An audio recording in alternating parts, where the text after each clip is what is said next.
Gracias, Marta, por la presentación y muchas gracias por la invitación a participar.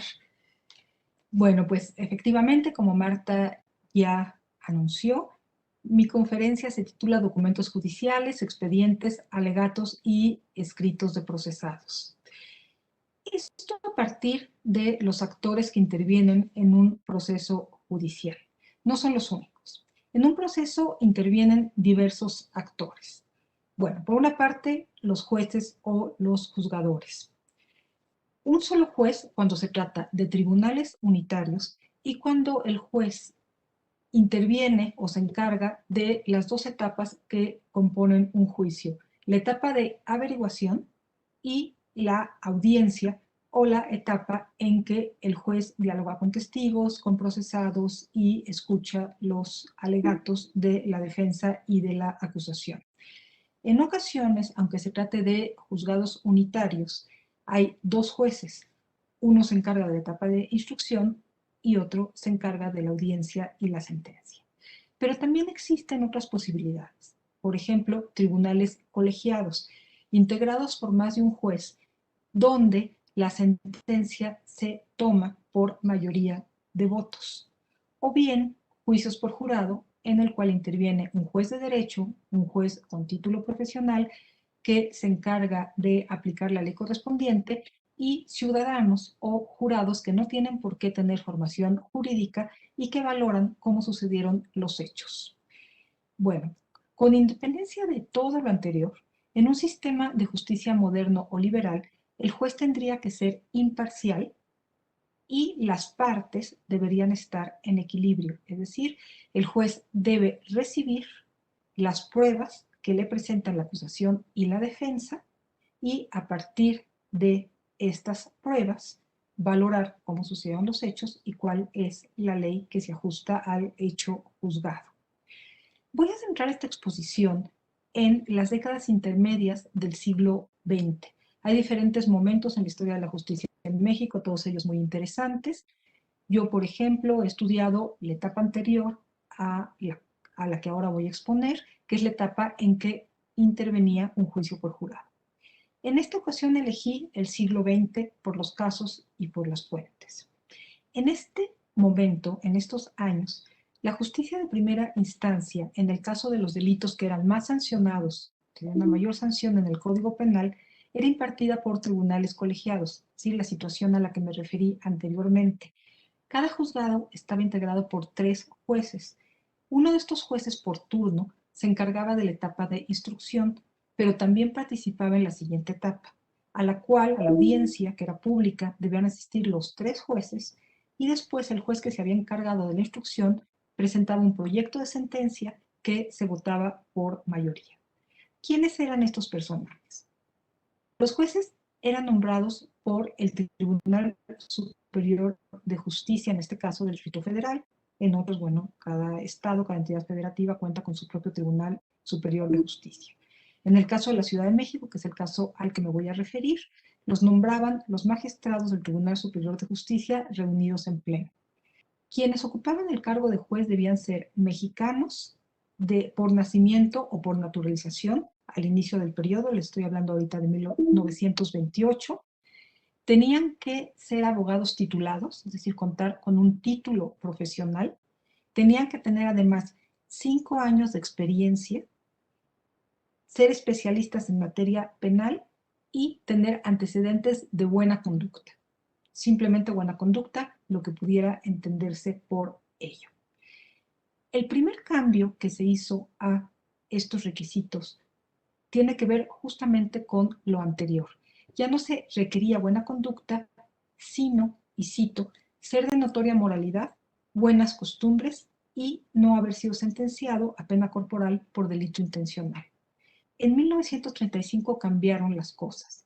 Se exigió que los jueces fueran mexicanos por nacimiento, ya no por naturalización, en ejercicio de sus derechos políticos, es decir, ciudadanos, que tuvieran entre 30 y 65 años y se eliminan estas cláusulas amplias como buena conducta, notoria moralidad, buenas costumbres y se especifica que no debían haber sido condenados por la comisión de un delito cuya condena rebasara el año de prisión o bien haber sido condenados por los siguientes delitos: robo, fraude, falsificación, abuso de autoridad o abandono de funciones. Como mencionaba al inicio, hay dos partes en que intervienen dos partes procesales en cada uno de los juicios. La parte de la acusación, el que formula la acusación, y la parte de la defensa. De la acusación se encargaba el fiscal o agente del Ministerio Público. Antes de 1917, el juez se encargaba de la investigación. Uno de los cambios principales que generó el constituyente de 1917 fue encargarle a los fiscales, a la parte acusadora, la tarea de investigación, porque pensaron que no podía ser completamente imparcial un juez que se había dedicado a investigar previamente. Por lo tanto, el juez se deslinda completamente y la parte acusadora investiga y presenta al juez los medios de prueba en que se sustentará la acusación. Es decir, si la parte acusadora, la gente del Ministerio Público, considera que existen suficientes elementos para presumir que se cometió un delito y que el procesado es responsable de ese delito, entonces acusa. Y durante el juicio presenta las pruebas que sustentan su acusación. Por otra parte, la defensa. De ello se encarga un abogado defensor. Por el contrario, el abogado defensor va a presentar al juez los medios de prueba en que se sustentará su defensa, ya sea una declaración de inocencia o ya sea la forma en que, según la versión del abogado, ocurrió el hecho juzgado. Ahora, hay abogados pagados por el Estado, los defensores de oficio, que son asignados por turno a aquellos procesados que lo solicitan o que carecen de recursos para contar con un abogado particular. Esto es un derecho procesal garantizado por la Constitución. Todo individuo tiene derecho a contar con un abogado defensor. Si no lo nombra, se le tiene que asignar uno. Ahora, también hay litigantes particulares y los hubo en el siglo XX de muy diferentes perfiles. Desde abogados sin título, que merodeaban en los tribunales para conseguir clientes, se dice que los llamaban de la comisaría cuando llegaba alguien, hasta abogados con muy buena fama y que cobraban tarifas muy altas para la defensa. Sería imposible hablar de todos ellos, pero para esta época surgen dos figuras legendarias, quizá exageradas, quizá mitificadas, pero que podrían ilustrar los dos caros de la moneda. Primero, un abogado, José Menéndez, el hombre del corbatón. Bueno, antes de esto, me detengo un poco.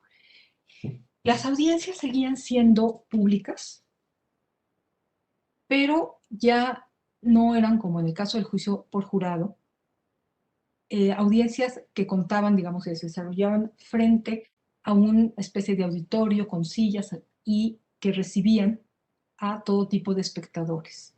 Las audiencias del jurado ante juicio por jurado son mucho más tratables. Los abogados pronunciaban sus alegatos durante horas, la gente veía declarar a los procesados, en fin. Y muchas veces era tal cantidad de gente la que quería entrar que se debían repartir boletos porque las salas se llenaban. Ya una vez que se suprime el juicio por jurado, las audiencias siguen siendo públicas, pero generan mucha menor atención por parte del público. De hecho, esto también se nota en la prensa, hay un cambio. Durante la etapa del juicio por jurado, la atención de la prensa se centra en las audiencias. Después de que se suprime el juicio por jurado, se centra en el crimen y en la averiguación del crimen. Entonces, bueno, aquí algunas imágenes sobre audiencias públicas, pero dentro de las salas. Ustedes ven una reja, es la reja de audiencias, que estaba conectada a la penitenciaría. Entonces, los procesados eran llamados a esta reja donde declaraban, en fin, donde se desarrollaban todas las diligencias procesales. Entonces, bueno, aquí hay varias imágenes, de Alberto Gallego, no les puedo contar todos los casos, pero bueno, aquí podemos ver una diligencia, no sabemos si es el fiscal, el defensor, el secretario de juzgados seguramente. Aquí vemos otros ejemplos de audiencias en juzgados. Otro ejemplo, María Elena Blanca, una criminal que también causó mucha sensación, acusada de homicidio, y podemos ver más o menos lo mismo. Son ambos dos procesados como cómplices, y los podemos ver atrás de las rejas mientras declaran y se va tomando, el secretario de juzgado va tomando su declaración. Y el último ejemplo es un ejemplo mucho más tardío de un caso que voy a mencionar, el de Humberto Mariles. Los primeros son de la década de 1930, esta es ya década de 1965, y podemos ver lo mismo. Aquí está la esposa de la víctima, con todos los huérfanos, declarando. Y podemos ver igual, en teoría abiertas, pero ya no hay mucho público, ya no es muy numeroso el público que entra a las salas. Bueno, ahora sí, este es el hombre de Corbatón. Entonces, les hablaba de dos extremos. El abogado, defensor de pobres, honrado, un poco idealizado, y en la otra cara de la moneda, voy a hablar después, de el abogánster. Bueno, empiezo por este hombre.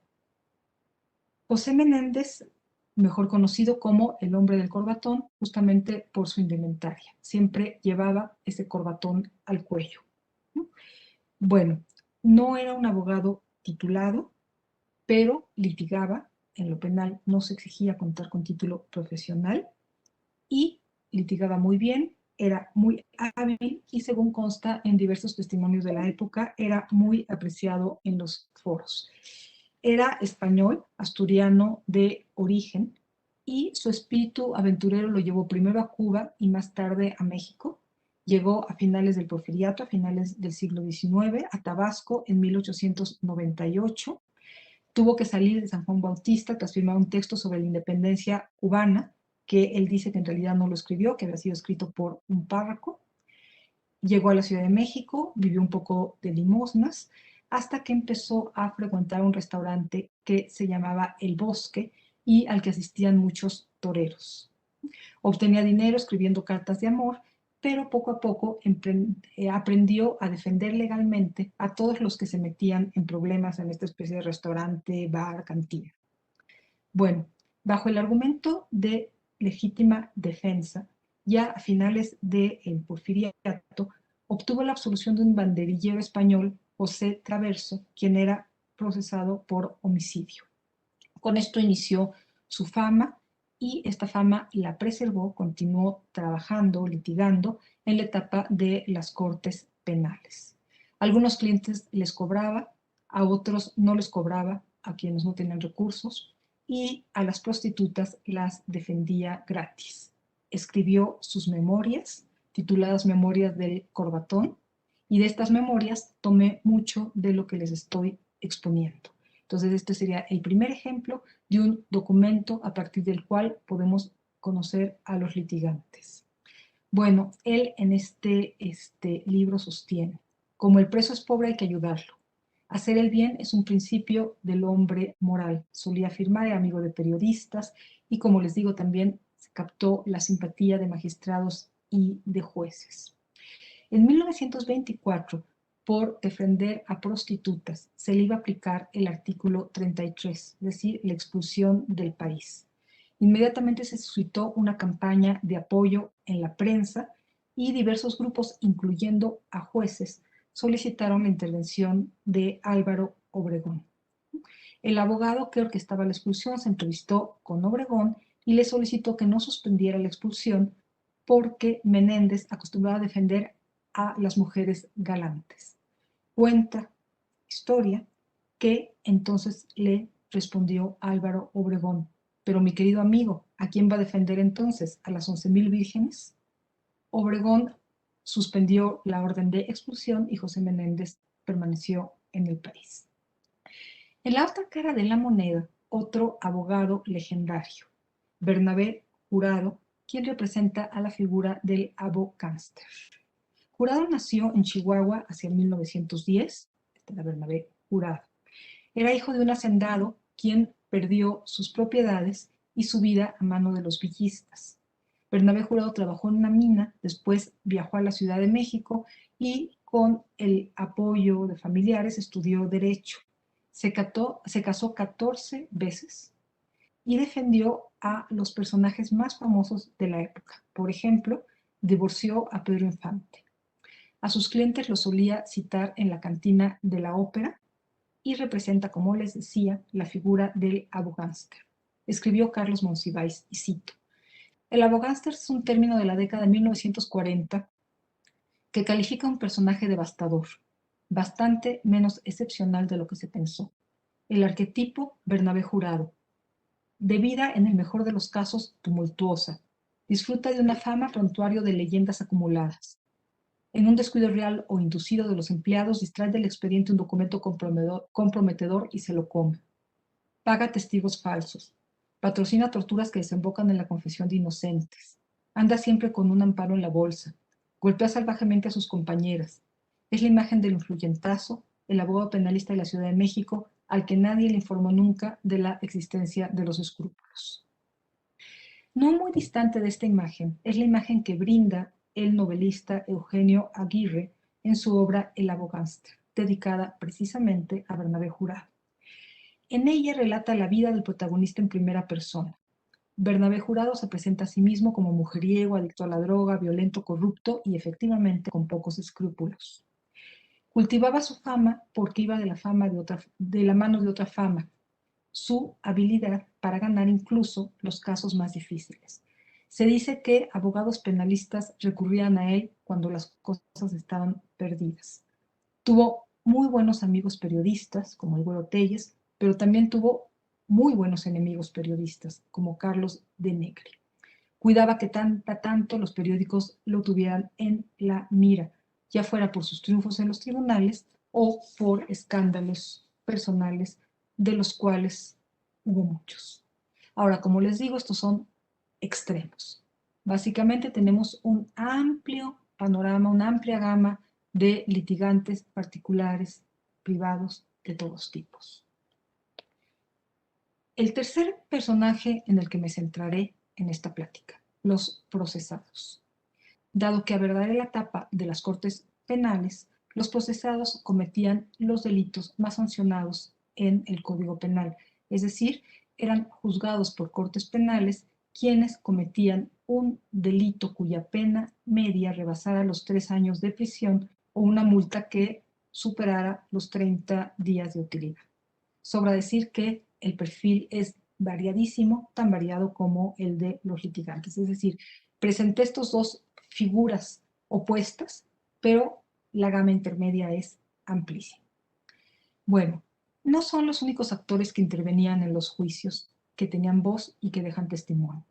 También intervenían, por ejemplo, peritos, quienes eran llamados cuando se requerían conocimientos especiales, por supuesto que las víctimas, quienes también jugaban un papel importante, los testigos, en fin. Ante la necesidad de seleccionar, elegí jueces litigantes y procesados. ¿Cómo podemos escuchar sus voces? ¿Cuáles son los documentos que nos acercan a ellos? Bueno, la voz de los jueces es más limitada. Al sentenciar debían fundar y motivar. Fundar significa vincular el hecho juzgado con la norma legal correspondiente y motivar es justificar por qué esa norma se vincula precisamente con el hecho juzgado. Toda resolución judicial debía contener un extracto de los hechos conducentes al objeto de la sentencia, resultandos, los fundamentos legales de la sentencia, considerandos, básicamente vuelve a ser lo mismo, motivación y fundamentación, dicho de otra manera, y finalmente el resolutivo, es decir, la absolución o la condena. Bueno, la parte más rica, naturalmente, es la motivación o los resultandos, es decir, aquella sección donde se exponen las razones. Ahora, para acercarnos a los litigantes, escuchar su voz, se cuenta con un mayor número de documentos. Por una parte, el expediente judicial mismo. En el expediente se incluyen los escritos de acusación y de defensa. Eran mucho más extensos en la época del juicio por jurado. Alegatos duraban 9 horas, 8 horas, y los abogados citaban obras literarias, obras de teatro, doctrinas religiosas, parajes míticos, en fin. Ya para esta época se presentaban por escrito y por supuesto eran más reducidos, eran un poco más amplios cuando se trataba, por ejemplo, de un juicio de amparo. Contra la decisión de primera instancia, de los jueces de primera instancia, tanto la acusación como la defensa podían entender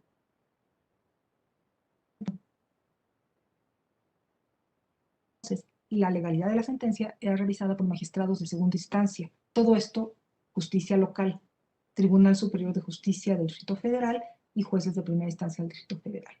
Ante la sentencia definitiva de segunda instancia, el procesado, si consideraba que alguna de sus garantías constitucionales había sido violada, tanto en el proceso como en la sentencia, podía iniciar un juicio de amparo. El juicio de amparo lo conocen tribunales federales. Bueno, entonces, los alegatos ante tribunales federales suelen ser mucho más extensos. Todo esto forma parte de expedientes judiciales, pero tenemos, digamos, otros medios para conocer la voz de los litigantes. Algunos publicaron sus memorias, crónicas, y otros publicaban en folletos sus alegatos. Y bueno, últimos actores, los procesados. La voz de los procesados se puede conocer también gracias al expediente judicial, cuando declaran, cuando son interrogados. Pero hay otros medios para conocer la imagen del suceso o la imagen de sí mismos que quieren presentar. Algunos publicaron textos más o menos extensos, algunos concedieron entrevistas periodísticas, otros publicaron textos divididos en diversos diarios. Por ejemplo, Soledad Rodríguez, conocida como Chole la Ranchera y de la cual voy a hablar posteriormente. Ella quiso dar a conocer su historia previa y la historia del delito y ofreció a la prensa un relato en entregas que se tituló No soy criminal, soy una mártir.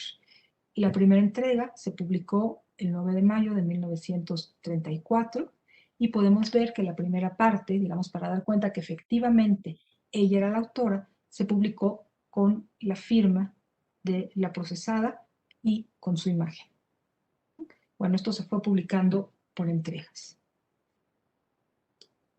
Otro ejemplo, Alberto Gallegos, un célebre homicida de la época, uno de los homicidios más célebres también de la época de 1930, de la década de 1930, publicó una obra titulada Mi crimen. En realidad, él siempre sostuvo que había sido inocente y lo mismo, podemos ver aquí la página inicial, escrita por él, dirigida al lector, firmada por él y además fechada en el 32 dentro de la penitenciaría del Distrito Federal. Bueno, no son los únicos. Otros medios para conocer la postura y el relato de los procesados son las entrevistas que realizaban los periodistas en prisión. Ella es Nidia Camargo, también una homicida sumamente célebre, todavía de la etapa en que funcionaba el juicio por jurado, estoy hablándoles de mediados de la década de 1920, y se le hicieron amplísimas entrevistas.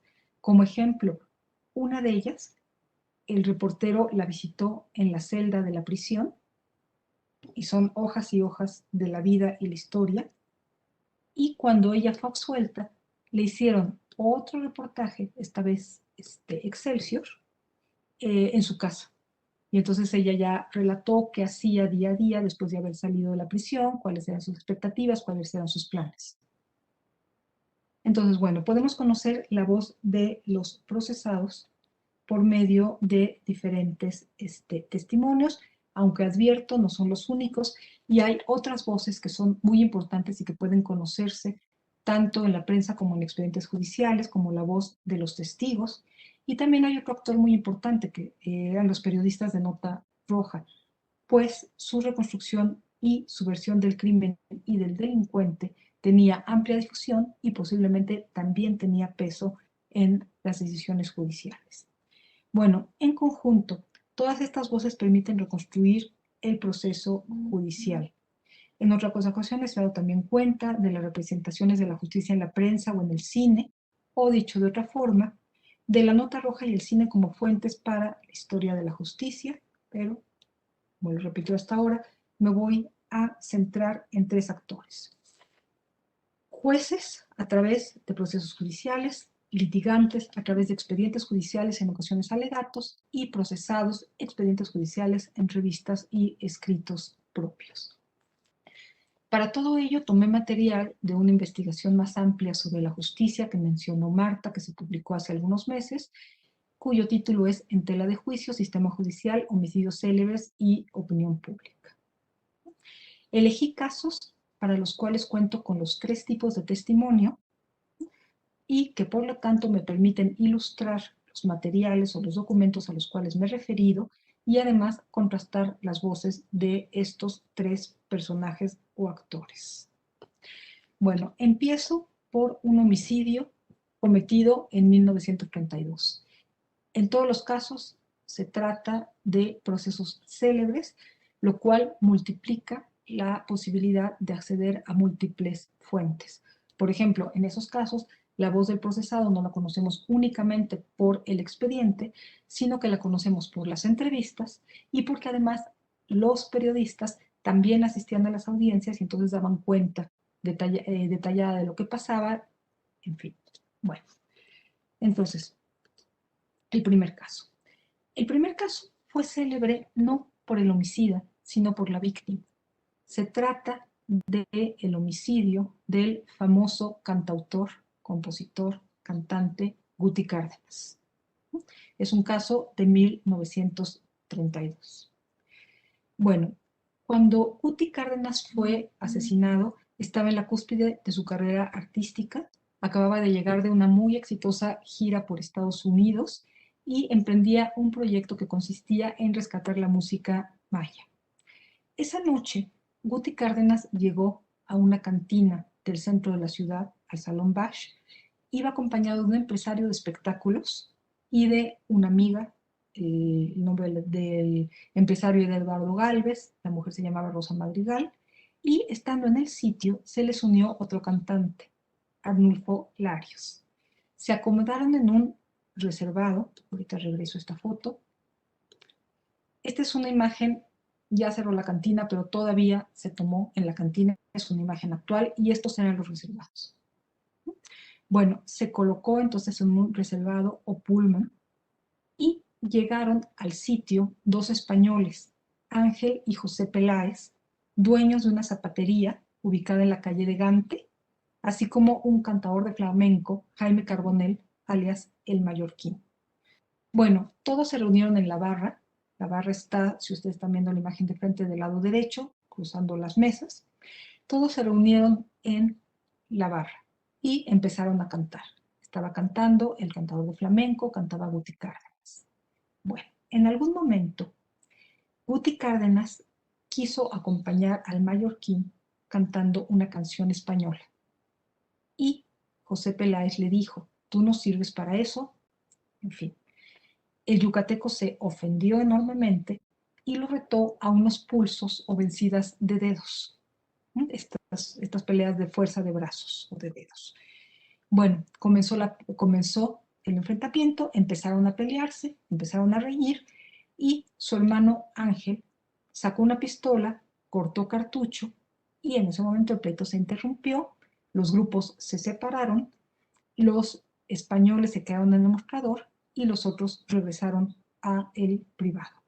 Estuvieron ahí un rato, tanto el empresario como el otro cantante, como Rosa Madrigal, bueno, no permitían que Guti regresara. Finalmente, en algún momento, parece que Guti Cárdenas pretextó ir al baño, se paró y volvió a ir a la barra. Retó de nuevo a José Peláez Villa a las vencidas. Reinició el pleito y en cierto momento José le estrelló a Guti una botella en la cara. Guti Cárdenas, tambaleándose, herido, sacó su pistola y empezó a disparar un poco a lo ciego, hirió al cantador de flamenco y hirió de muerte a José, quien murió unos días después. En medio de todo eso, Ángel, el hermano de José, sacó una pistola, disparó y por un tiro en el corazón, Guti Cárdenas murió inmediatamente. Llegaron las autoridades, llegaron los reporteros, todo se contaminó, pero bueno, más o menos había testigos, las versiones coincidían hasta ese momento, se hizo la prueba de parafina y los tres habían disparado. Bueno, ahora, aquí llegamos ya a las diferentes voces, testimonios y documentos. El procesado, Ángel Peláez Villa, como dije, era un español y junto con su hermano tenían una zapatería ubicada en el centro. Las declaraciones, sus voces, se pueden conocer a partir de expedientes judiciales de primera y de segunda instancia. El abogado de Ángel Peláez fue Darío Pastrana, José murió poco después. Bueno, relató el procesado que Guti había estado insoportable, estoy citando, que había insultado a medio mundo, incluyendo unos alemanes que debieron retirarse, que a él mismo le había ofrecido 5 pesos y le permitía destruir su sombrero, y efectivamente coincidió con los testigos que el problema se había realmente iniciado cuando había tratado de cantar la canción española, pero dijo, el problema es que no podía ni siquiera cantar por lo ebrio que estaba. Bueno, él relató que cuando se acercó la segunda vez, Guti se acercó ya con una pistola y que había disparado un tiro, y que entonces fue después del tiro de Guti Cárdenas cuando el hermano le dio el botellazo, es decir, que la riña la había iniciado Guti Cárdenas. Lo demás más o menos igual, pero sostuvo además que ya estando su hermano caído en el suelo, Guti Cárdenas seguía disparando o intentando dispararle, el hermano estaba herido, y que entonces él había tenido que intervenir en defensa de la vida de su hermano y también en defensa de la suya propia. Es decir, argumentó haber actuado en defensa legítima de su vida y de la de su hermano. De haberse aceptado esta posibilidad, no se le hubiera considerado como responsable penalmente y hubiera sido absuelto. Ahora, agente del Ministerio Público. El fiscal asignado al caso fue Miguel de Sentis y su postura se conoce básicamente por lo argumentado durante el proceso, es decir, en el expediente judicial. Consideró que Ángel Peláez Villa era responsable de los delitos de homicidio y lesiones cometidos en riña, es decir, que los tres estaban riñendo, que Ángel también estaba inmerso en la riña, no había llegado de repente a defender a su hermano, también había estado inmiscuido en la riña desde un principio. Si había estado inmiscuido en la riña, no se podía haber dicho que había actuado en defensa legítima de su vida. Había matado en medio de una riña. Lo acusó, por lo tanto, de homicidio cometido en riña. ¿Sí? Y además se sostuvo que Guti Cárdenas no había sido el primero en disparar. Bueno, llegó a el tercero de los personajes, los juzgadores. Diferentes tipos de juez. Los 3 jueces que componían la Corte Penal primera instancia, los magistrados del Tribunal Superior de Justicia que en apelación revisaron la sentencia, también tribunal colegiado, y finalmente los ministros de la Suprema Corte de Justicia, quienes conocieron el juicio de amparo.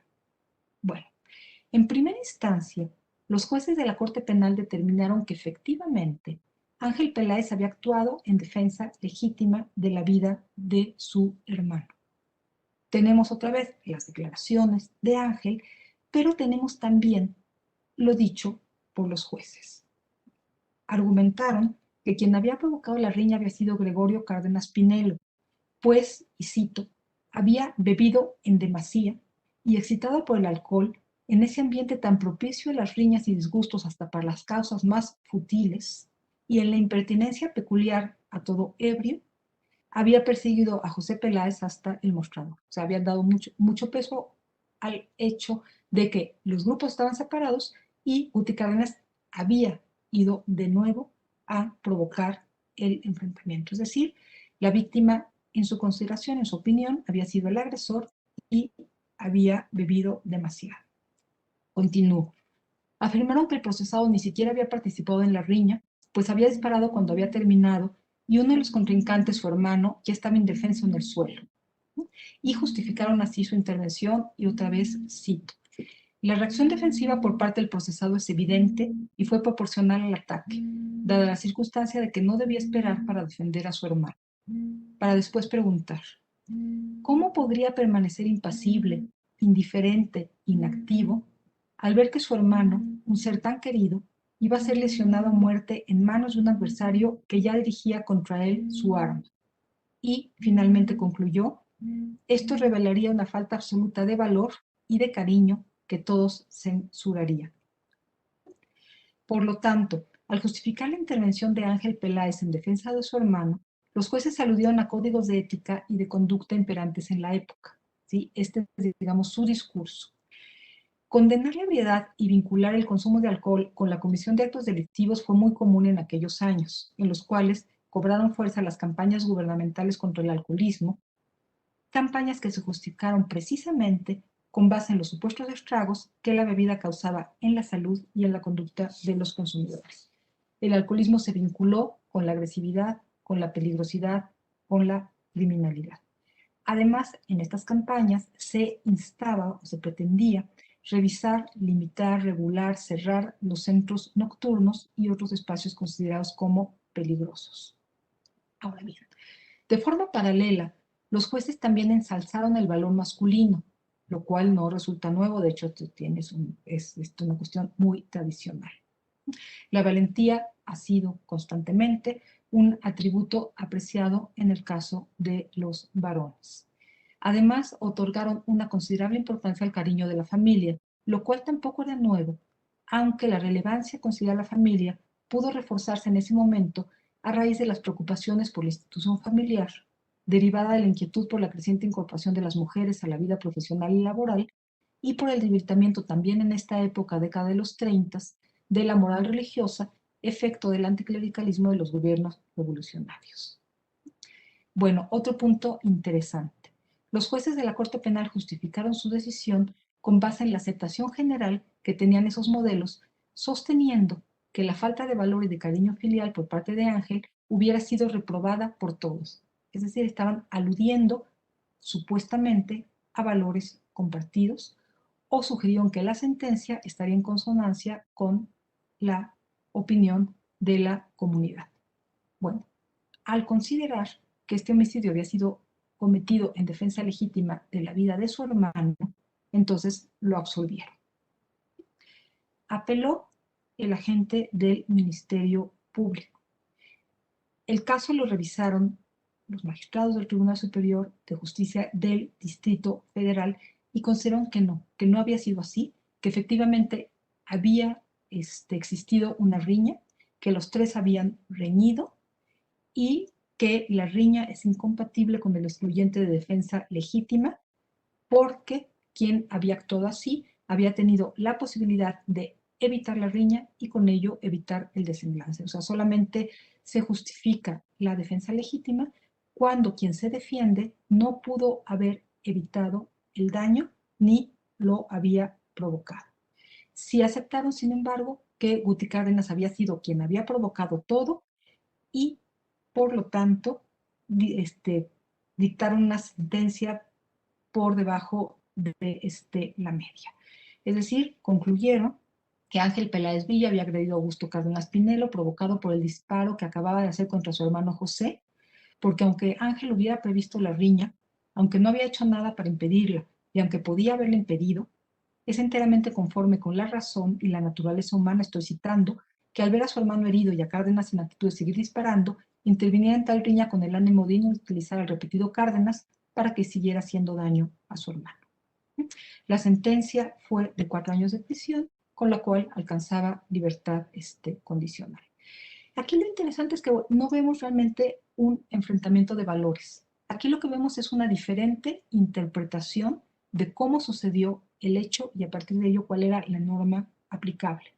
Pero nadie estaba considerando que él tendría que haber permanecido ajeno, impasible. No, la valentía, la participación, el actuar en defensa de su hermano estaba justificada. Bueno, siguiente ejemplo de actores, de documentos y de voces. Algunos elementos similares los presenta otro homicidio célebre, pero ocurrido muchos años después, en 1964. En esta ocasión el homicidio no fue célebre por la víctima, sino por el victimario, Humberto Mariles, a quien vemos al centro de la imagen. Mariles era un distinguido miembro de la élite política, era un militar de alto rango y además era una gloria del deporte nacional. Humberto Mariles nació en Chihuahua, también era hijo de un militar, pero de un militar de rango medio. Ingresó al Colegio Militar en 1926 y en 1931 egresó como subteniente de caballería. En 1935 le gustaba la equitación, fue nombrado profesor adjunto de equitación, ya después pudo incorporarse al equipo en 1938. A lo largo de su vida, en competencias nacionales e internacionales, obtuvo 1,168 primeros lugares y 864 primeros lugares por equipo. En 1940 ganó la primera medalla fuera de México y 8 años después, en las Olimpiadas celebradas en Londres, su carrera alcanzó la cúspide. Se presentó a las Olimpiadas con un caballo igualmente célebre, Arete. Era un caballo tuerto. Se dice que antes de que partiera, el presidente del país, Miguel Alemán, cuando se enteró que el caballo era tuerto, le ordenó cancelar el viaje, pues supuso que no podría triunfar con un caballo tuerto.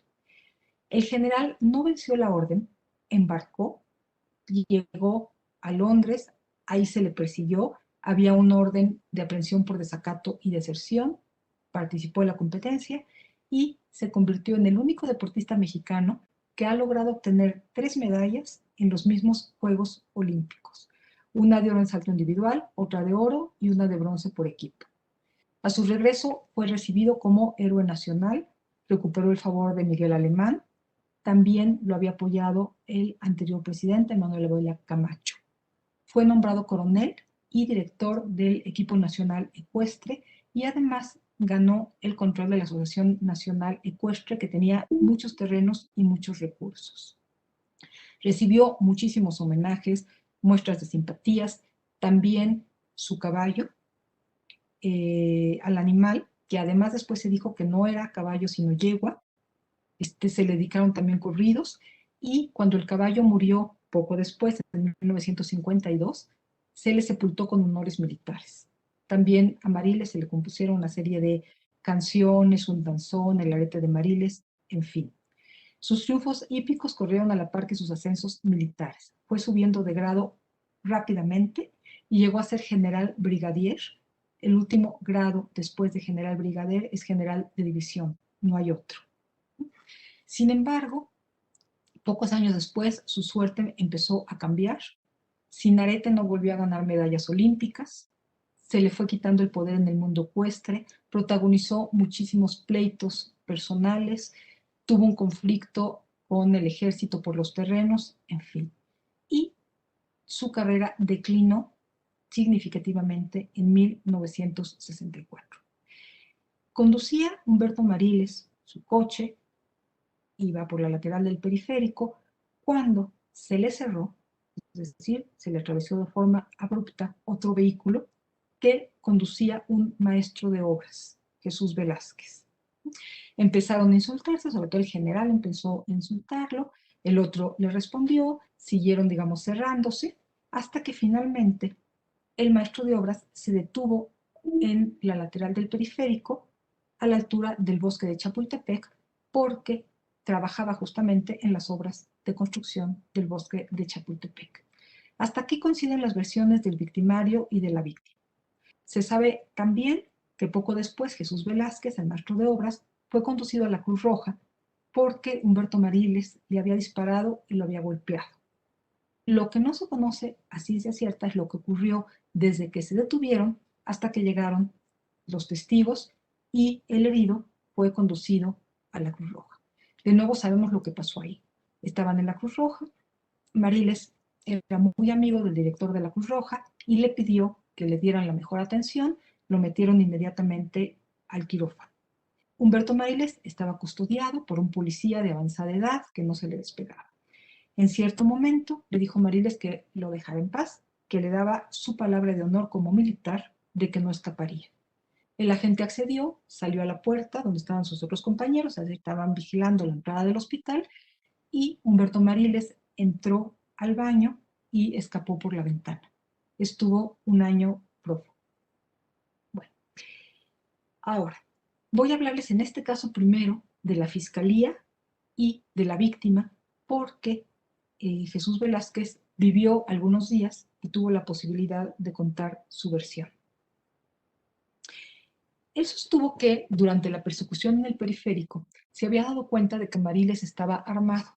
Entonces había tenido miedo y por eso se había parado justamente junto a las obras en las cuales trabajaba con la intención de refugiarse en las bodegas que estaban, digamos, un poco más abajo. Había que descender para llegar a las bodegas.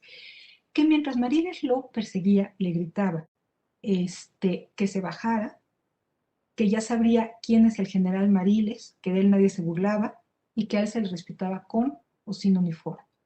Bueno, según el rastro de Jesús Velázquez, al bajar del automóvil, trató de refugiarse en las bodegas y corrió cuesta abajo, mientras Mariles lo perseguía, le seguía gritando, lo seguía insultando y como no pudo alcanzarlo, le disparó por la espalda. El albañil cayó herido y asegura que todavía Mariles se le acercó y empezó a golpearlo en la cabeza con la cacha de su pistola, hasta que llegó un ayudante de él a defenderlo. Mariles también lo golpeó, pero inmediatamente llegaron algunos guardias del bosque de Chapultepec. Las versiones de los dos testigos y del empleado del maestro de obras corroboran lo dicho por la víctima. Es decir, se había tratado de un disparo por la espalda y por lo tanto podría haberse tratado incluso de un homicidio cometido con ventaja. Bueno, ahora, Mariles y su defensor. Mariles tuvo como defensor a uno de los abogados más célebres de la época, Alberto Aguilar y Quevedo. En todas sus declaraciones, Mariles se refería primero a sus logros hípicos y al servicio prestado al país. Una vez que terminaba con todo esto, ya declaraba. Ahora, él sostuvo que las cosas no habían sucedido así, que se habían ido persiguiendo por el periférico, que de pronto su contrincante, se había estacionado y que él sí efectivamente quiso abrir la puerta para pelearse con él, pero que ni siquiera le había dado tiempo, que Jesús Velázquez se había bajado del coche con una espátula en la mano, un fierro, y que ni siquiera lo había dejado bajar, es decir, que lo había empezado a golpear desde el coche, o sea, le había abierto un poco la portezuela y desde ahí lo golpeaba Jesús Velázquez. Que él había intentado detenerlo, declaró, y cito, como gente de paso lo quise, eludir discusiones, que no había podido, que lo seguía golpeando, y entonces que en defensa legítima de su vida había sacado su arma y le había disparado. Claro que, según las versiones, en la versión de Mariles, el tiro tendría que haber entrado de frente y desde abajo, y en la otra versión, de espaldas y desde arriba. Entonces, bueno, en esto consistió más o menos el juicio, en una serie de peritajes. También los defensores de Mariles sostuvieron que todo había sido una conspiración organizada por los enemigos y que no había testigos en el momento, que los testigos habían sido comprados. Bueno, conocemos la voz de Mariles tanto por el proceso, primera, segunda instancia y amparo, como por declaraciones en la prensa, como por un folleto en el que se publicó el alegato o la postura de la defensa antes del juicio de amparo, pero que además contó con una presentación escrita por el propio Mariles. Entonces accedemos directamente a la pluma de Mariles. Inicia la presentación. Este libro contiene la historia de una injusticia. El texto tuvo amplísima difusión, no tanto el folleto de amparo, pero sí esta breve presentación. Se publicó en revistas como Excelsior, como Impacto, en fin. En el escrito, el general se mostró respetuoso de las leyes y cito: del heroico colegio militar no ha salido, ni saldrá jamás un traidor, ni un cobarde, ni un felón. Ser su hijo es ser leal, y esa lealtad se manifiesta sobre todo en la convicción profunda, sincera, de que el respeto y el acatamiento a nuestra Constitución es la base única sobre la que, todos unidos, podemos construir un México cada vez más grande, más respetado, más digno, más hermoso. Y aludió a que había actuado en defensa de su honor, no solamente de su vida, sino de su honor, porque el maestro de obras lo había estado insultando. Bueno, juicio. Y me voy a regresar porque les hablé del escrito presentado en amparo, es decir, ya muy avanzado el proceso. Me estoy regresando para relatarles más o menos, ya que estoy en los jueces, cómo fueron las decisiones judiciales. Bueno, Mariles fue procesado por la Tercera Corte Penal. Los jueces que integraban la Corte no consideraron que Humberto Mariles hubiera actuado en defensa legítima, pero tampoco con ventaja. ¿Por qué se podría haber supuesto que actuó con ventaja? Porque estaba armado y su víctima no estaba armada y además había disparado por la espalda. Bueno, entonces dijeron, sí, no fue de defensa legítima, sí disparó por la espalda, pero no con ventaja. ¿Por qué? Un argumento interesante. Sostuvieron que para actuar con ventaja no bastaba tener ventaja, también era necesario estar consciente de la ventaja. Cito. Para ello era necesario que hubiera tomado conciencia del sentido de inferioridad en que se encontraba la víctima. Entonces, lo consideraron como responsable de homicidio simple no calificado y lo sentenciaron a 10 años de prisión. Apeló el agente del Ministerio Público, también la defensa, porque la defensa se llegó sosteniendo que había sido defensa legítima de la vida y del honor y por lo tanto que debía haber sido absuelto. Bueno, segunda instancia. Los magistrados estimaron que los elementos de prueba apoyaban el testimonio del occiso, que también los testimonios de los testigos, en fin, y que sí había sido cometido con ventaja. Postularon que el procesado, y cito, con su exacerbado disgusto por el incidente automovilístico, esto ya no estoy citando, había provocado un enfrentamiento y pudo percatarse que el ofendido no estaba armado, que huía y que había disparado a distancia, sin correr riesgo y con una ventaja total. Por lo tanto, lo sentenciaron a 20 años de prisión. En ese momento, Mariles insistió, puso incluso más énfasis que en otro momento, en que había actuado en defensa de su honor. Y en una entrevista a la prensa afirmó, yo quisiera ver a uno de esos magistrados soportar, cerca de una hora, las impertinencias de un desconocido que le da recuerdos de su familia solamente porque se le antoja, a ver si con todo y su magistratura no actúan como yo lo hice. Es decir, Mariles estaba recurriendo a un valor importante en la sociedad y sobre todo un valor importante dentro del ejército. Las faltas al honor merecían sanciones importantes en el Código Militar. Bueno, juicio de amparo. Los ministros de la primera sala de la Suprema Corte de Justicia coincidieron en que con los jueces de primera instancia en la inexistencia de la ventaja y estimaron que al descender su auto Humberto Mariles, de temperamento impulsivo, estaba muy enojado por el cerrón y las frases injuriosas intercambiadas, y que en una secuencia ininterrumpida había precedido al albañil y le había disparado, sin que fuera posible sostener que había tenido plena conciencia de proceder al resguardo de cualquier peligro. Regresaron a la primera sentencia y finalmente recibió Mariles por homicidio simple intencional una pena de 8 años de prisión. Bueno, el general volvió a decir que estaba resignado y volvió a reiterar que había actuado en defensa legítima de su honor como hombre y como soldado. Entonces, otra vez vemos aquí cómo hay una serie de valores compartidos que para este momento además no compartía la sociedad. La sociedad simpatizó inmediatamente, esta es otra imagen del secretario de la Defensa Nacional, Gilberto Limón, cuando después del triunfo en Londres le colocaba una insignia, pero quería llegar más bien a esta imagen. La prensa no simpatizó con Mariles, y lo podemos ver tanto en lenguaje textual como en lenguaje gráfico. Con inaudita hazaña lo atacó Mariles y además es también muy significativa la fotografía. Podemos ver a un Mariles en actitud de pleito, y a su víctima herido, delgado, acostado, vencido. Es una fotocomposición que creo que no deja lugar a dudas. Y además en ese momento se publicaron una gran cantidad de testimonios que relataban cómo Mariles era déspota, golpeaba a sus asistentes si no les gustaba cómo habían puesto un obstáculo con su látigo, que le había roto una vez la nariz en un consultorio médico a otro paciente que esperaba. En fin, empezaron a salir una gran cantidad de acusaciones contra Mariles. En realidad, prácticamente el único que sostuvo haber actuado en defensa de su honor era Mariles. El honor ya no tenía mucha importancia en este momento. Y si se fijan, en realidad, todo el discurso de los jueces se centra en la defensa legítima de la vida, no en la defensa legítima del honor. Entonces, podemos ver aquí cómo hay un cambio de valores y cómo finalmente se están dirimiendo ideas y valores en los tribunales y cómo se manejan diferente por los diferentes personajes.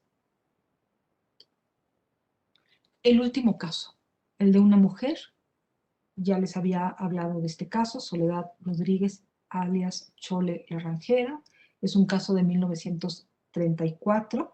Les había hablado de este caso porque ella es la que entregó al periódico por entregas la historia de su vida, la historia titulada No soy criminal, soy una mártir. Bueno, esta mujer era una mujer que había nacido en un ámbito rural, por eso se le conocía como Chole la Ranchera. Se hablaba de ella como una hermosa ranchera, alta, gruesa, de piel apiñonada. Se decía, un redactor de la prensa escribió, era una mujer de facciones corrientes, pero con aplomo, entereza de carácter y cinismo. Bueno, recuerdan estas palabras manuscritas al principio de la nota. Se las voy a leer. La mentira puede ser claridad de un instante, brillantez de cerilla que se apaga rápidamente ante el chorro de luz cegador y deslumbrante de la verdad. Por ello, ella ofrecía contar la verdad de lo que es y siempre será, escribió y anunció.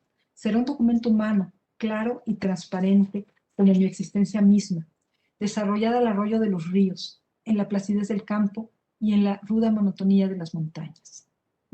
Anhelaba, ojalá se me comprenda y la limpieza del espejo de mi vida vuelva a relucir, borrando la mancha que la calumnia odiosa ha impreso en su pulida superficie. En esta historia, en este relato, ella contó que era hija de los encargados de una hacienda cercana a Zamora, en Michoacán. Creció en una familia de mujeres. Desde pequeña, cito, aprendimos a manejar el lazo, montar a caballo y disparar sin miedo. Las pistolas eran juguetes para nosotras. No obstante, sostuvo, mi madre no descuidó mi educación, me enseñó a tener fe en Dios y a ser buena. Al cumplir 17 años se trasladó con su familia a Zamora y ahí conoció a Alfonso Rodríguez, en quien, vuelvo a citar, encontró un hombre bueno, pero bueno, nada más. Se casó con él, le dieron un préstamo y estaban siempre a punto de perder sus tierras, y el dueño de las tierras era un hacendado y periodista, Ignacio Quiroz Ramírez. Ella iba con el hacendado a negociar el pago y se enamoró de él. Bueno, inició un romance. Ella relata que para ella era un romance muy atormentado y escribió: la palabra adulterio era para mí una de las más feas de nuestro idioma. Si el adulterio fuese valiente, pase aún, pero forzosamente es cobarde. Mentir, o cuando menos callar para disimular la verdad, es el axioma de los que engañan. Caí en lo que más aborrecía. Con el tiempo, el marido sospechó y Soledad decidió dejar a su amante, pero para que no lo dejara, el amante le envió al esposo las cartas que ella le había escrito. Así que más bien tuvo que dejar al esposo y viajó con su hija a la Ciudad de México junto con el hacendado y periodista. Continuó con el relato de Soledad y cito: dicen que las mujeres que fallan a sus deberes conyugales están malditas por el cielo, entonces yo debo estar maldita. Bueno, efectivamente, la vida en la capital, según ella la describe, fue un infierno. Él era corresponsal de varios periódicos de Zamora, se reunió con ella, vivieron en el Hotel Casablanca. Él gastaba mucho dinero, le cumplía sus caprichos, pero según Soledad se lo cobraba con escenas de celos. y vuelvo a leerles un fragmento. En el teatro, en el cine, el que cualquier hombre me mirara era suficiente para despertar sus celos seniles. Soportaba su carácter de eternas variaciones que me proporcionaban momentos insoportables o paréntesis dulces. Se compensaban afortunadamente sus crisis y sus dulzuras, pero últimamente era insufrible. Veía en cada hombre un rival y en mí a una mujer insaciable que se entregaba al primero que pasaba. Bueno, en una de estas escenas se desencadenó la tragedia. En una madrugada, los empleados del hotel escucharon disparos, llamaron a la policía, entraron y ya encontraron al periodista moribundo y bueno, murió en el camino al hospital. Presentaba un disparo a quemarropa en la cabeza. Soledad le dijo que sí, o sea, Soledad confesó que sí, lo había matado, porque antes él le había disparado 2 veces y los disparos habían ido a dar a la pared. Bueno, y tras una de las discusiones, sostuvo ella, él se metió en la cama y ella había permanecido sentada en una mecedora cerca de la puerta con su hija en brazos. Él seguía insultándola, la llamaba con los apelativos más duros y crueles. La discusión subió de tono. La copa de su paciencia, dijo ella, se había rebasado. ¿Sí? En un rapto de locura, él tomó la pistola, le hizo 2 disparos. Ella sostiene que las balas habían pasado cerca de su hijo y que esto le había dado fuerzas para correr a la cama, forcejear con el periodista, arrebatarle el arma, apuntarle en la frente. Le disparé y lo maté en un momento de miedo insuperable, de pánico indescriptible. Fue entrevistada, el reportero de la prensa le preguntó, ¿está arrepentida de su crimen? Y ella respondió, sí, porque esto es muy lamentable, pero no porque sé que estaba en peligro. De haber muerto yo, mi hijita habría quedado en el desamparo. El reportero insistió, ¿cuál cree usted que fue la causa de la tragedia? Y ella respondió, los celos. Era extremadamente celoso. Me quiso matar y yo le maté. Después volvió a recordar. Repercuten en mis oídos los balazos con los cuales tronché la vida de Nacho. Lo siento a todas horas, son mi obsesión, mi delirio. Todavía tengo en mi retina la impresión de sus ojos que me miran fulgurantes y que movieron convulsivamente mi mano para matar. Aún no salgo de mi asombro, ni sé qué perverso espíritu habló desde el fondo de los abismos de mi alma. Para aseverar, maté, es verdad, pero lo hice en defensa de mi vida y agregar.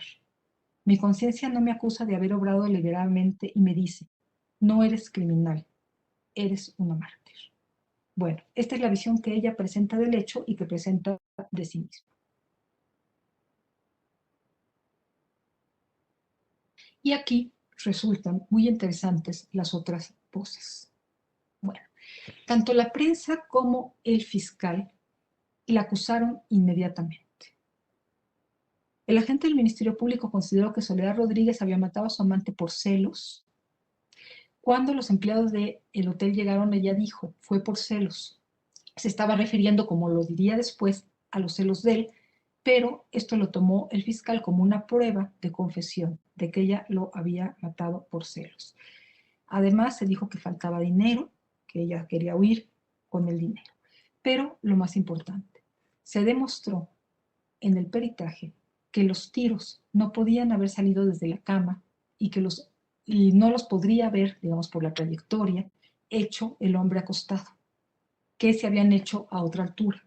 Confrontada con esto, ella confesó que efectivamente los tiros los había hecho ella, que él le había apuntado con la pistola, le había insultado, que ella efectivamente entonces había ido a la cama, había forcejeado, le había quitado el arma y que después, como había pensado que no le iban a creer, ella misma había hecho los disparos hacia la pared.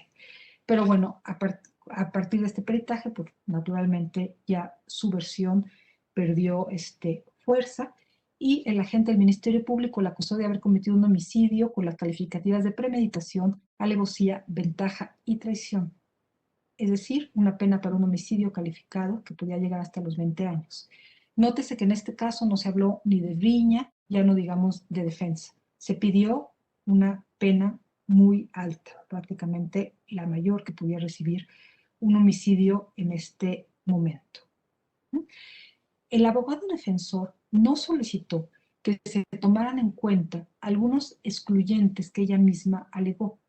tanto el de defensa legítima, que podría haberse pensado que después de la cuestión de balística no tenía peso, pero sí se podría haber argumentado que ella había actuado presa de un miedo grave. No lo pidió y únicamente solicitó que se considerara que se había tratado de un homicidio cometido en riña. Bueno, los jueces. Ella fue procesada en la primera corte penal. Ella sostuvo todo el tiempo que, bueno, si bien había mentido sobre los 2 primeros tiros, no había mentido sobre la demás, que él tenía el arma y que la había amenazado de muerte y que ella había actuado en defensa de su vida y por miedo.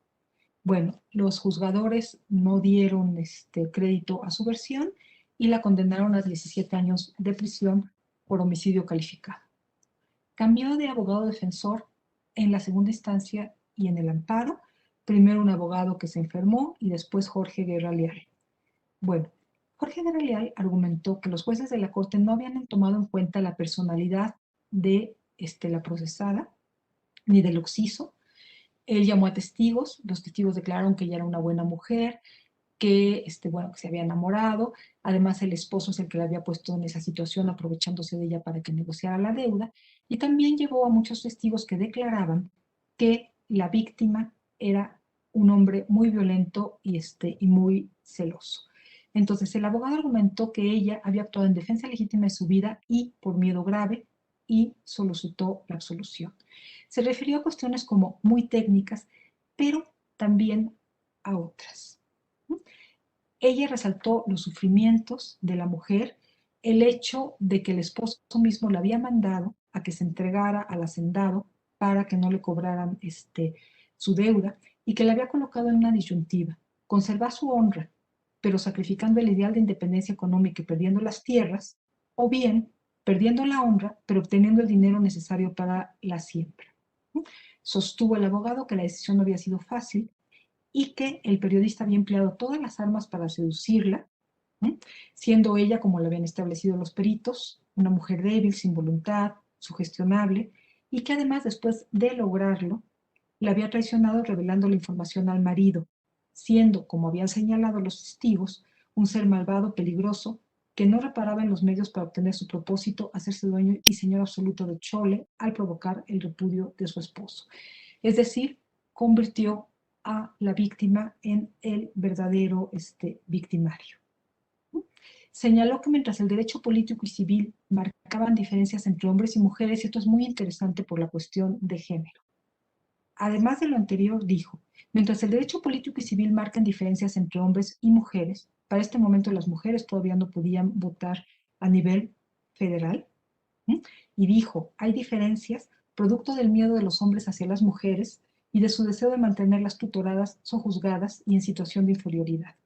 Sin embargo, dijo, el penal las juzga como iguales. No se tomó en cuenta la personalidad, la debilidad de la mujer y las características de su víctima. Inspirándose en Sor Juana, pidió que los varones aceptaran la responsabilidad que tenían sobre las acciones de las mujeres y preguntó, si nosotros las inducimos al mal, ¿cómo queremos que obren bien? Afirmó que la mujer está más hecha al bien que al mal y que cuando delinque, o mejor dicho, cuando se defiende brava y resueltamente, es porque se le ha colmado la paciencia y que se le ha puesto ya en el caso de revolverse contra el canalla que le enamoró, le ultrajó y la violentó provocando la tragedia. Es interesante porque si se fijan, la está defendiendo aludiendo a los atributos que se esperaban de una mujer tradicional y a las reacciones que se esperaban de una mujer tradicional. Es decir, él está defendiendo, digamos, a las mujeres con un discurso de San Juana, pero además, pero finalmente recurriendo a un modelo sumamente tradicional. Ahora, se refirió a otros casos, la serie de autoviudas de la década de 1920 que fueron absueltas por el jurado popular por la muerte de esposos o de amantes, y dijo, tan son buenas que ninguna de ellas ha reincidido, y de nuevo, con una concepción muy tradicional de género, concluyó que en razón a la equidad, los jueces debían juzgar a las procesadas como caballeros en la amplia y noble aceptación de este vocablo. En dado caso, estaba recurriendo, solicitando una actitud patriarcal.